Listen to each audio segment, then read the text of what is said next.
চার ধরনের ব্যক্তি আছে এমন যাদেরকে আল্লাহ তাআলা রমজান মাসেও ক্ষমা করেন না। আর এক হাদিসে আসছে মোট 6 ধরনের ব্যক্তিকে আল্লাহ রমজান মাসে ক্ষমা করেন না। আমরা ট্রাই করব এই বাজে গুণগুলোকে বর্জন করার জন্য এবং আমরা ট্রাই করব আল্লাহর সাধারণ ক্ষমা পাওয়ার জন্য। সকলে বলবেন না ইনশাআল্লাহ? নাম্বার 1, আল্লাহ রাব্বুল আলামিন তাদের ক্ষমা করেন না যারা আকুন লিল ওয়ালিদাইন, those who misbehave with their parents, যারা আব্বা আম্মার সঙ্গে বাজে ব্যবহার করে, খারাপ ব্যবহার করে, তাদেরকে আল্লাহ তাআলা রমজান মাসেও মাফ করেন। আজকালকার যুবকেরা কোনো মেয়ের পাল্লায় পড়লে আব্বা মাসে খারাপ ব্যবহার শুরু করে দেয়। আরে ভাই, মেয়ে আসবে যাবে, বাপ্পা কখনো যাবে না জীবন থেকে যুবক ভাই। আজকালকার মেয়েরা যেমন ভালো তেমন ডেঞ্জারাসও বটে যুবক ভাইরা। হ্যাঁ, তোমার পজিশন ভালো, তোমাকে একদম গদগদ করে বিয়ে করতে চাইবে, পজিশন খারাপ তোমাকে কেউ বিয়ে করতে চাইবে না, ঠিক কিনা বলো? সো আব্বা আম্মা হচ্ছে পৃথিবীতে সবচেয়ে আপন মানুষ, সবচেয়ে ভরসার জায়গা।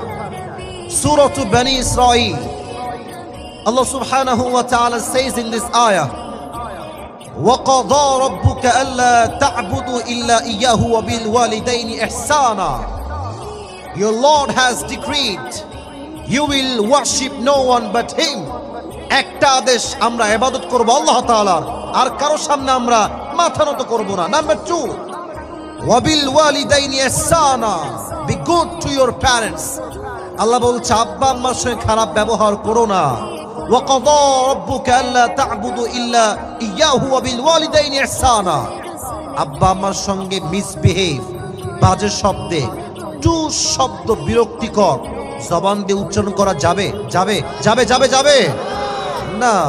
ইম্মা ইয়াবলুগান্না ইনদাকাল কিবার আহাদুহুমা আও কিলাহুমা ফালা তাকুল লাহুমা উফ.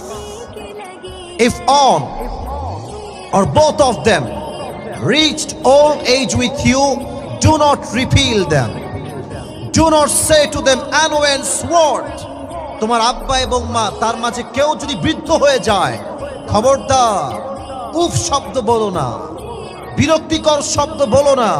ওয়াকুল লাহুমা কাওলান কারীমা, speak to them with noble words, বিনয়ের সাথে কথা বলো, দয়ার সাথে কথা বলো। ওয়াখফিদ লাহুমা জানাহাল যুল্লি মিনার রাহমাহ, and lower them the wing of humility out of mercy, blessing and bounties.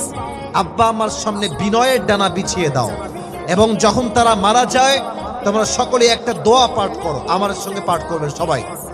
সবাই বলেন, সবাই রব্বির হামহুমা। ছি ছি, সাথে মানুষ এত আস্তে কথা বলে, ছি ছি ছি।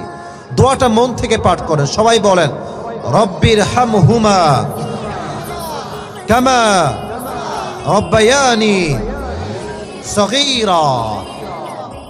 It means, O Allah, have mercy upon my parents as they brought up me when I was small. Allah, তুমি আমার আব্বা আম্মার উপরে তেমন ভাবেই দয়া করো, মায়া করো, যেমন ভাবে তারা আমাকে ছোট্ট শিশু অবস্থায় মায়া করেছে। সকলেই পড়া আমিন।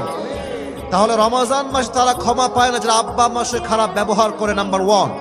নাম্বার 2, সাউন্ড সিস্টেম বারবার ডিসকানেক্ট হয়ে যাচ্ছে। This is really sad man, this is really sad. এখানে হুজুররাও বিরক্ত হয়ে যাচ্ছে, এটা ঠিক না।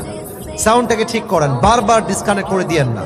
2, রমজান মাসে আল্লাহ তাদেরকে ক্ষমা করেন না যারা রমজান মাসেও মদ পান করে।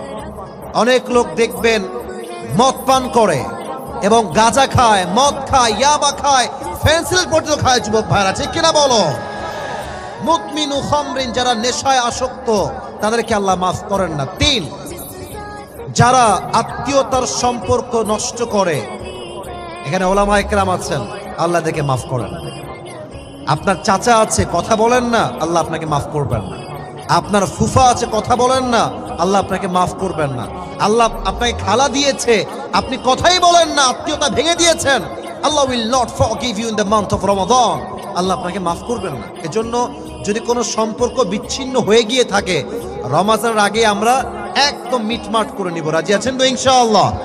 4 নাম্বার, তাদেরকে আল্লাহ তাআলা ক্ষমা করেন না যারা হাসেদ, যাদের হৃদয়ে বিদ্বেষ আছে, হিংসা আছে। আর আমার তো মনে হয় পুরো দেশে হুজুরদের যে পরিমাণ হিংসা আছে, সাধারণ মানুষের সেই পরিমাণ হিংসা নাই, ঠিক কিনা বলো?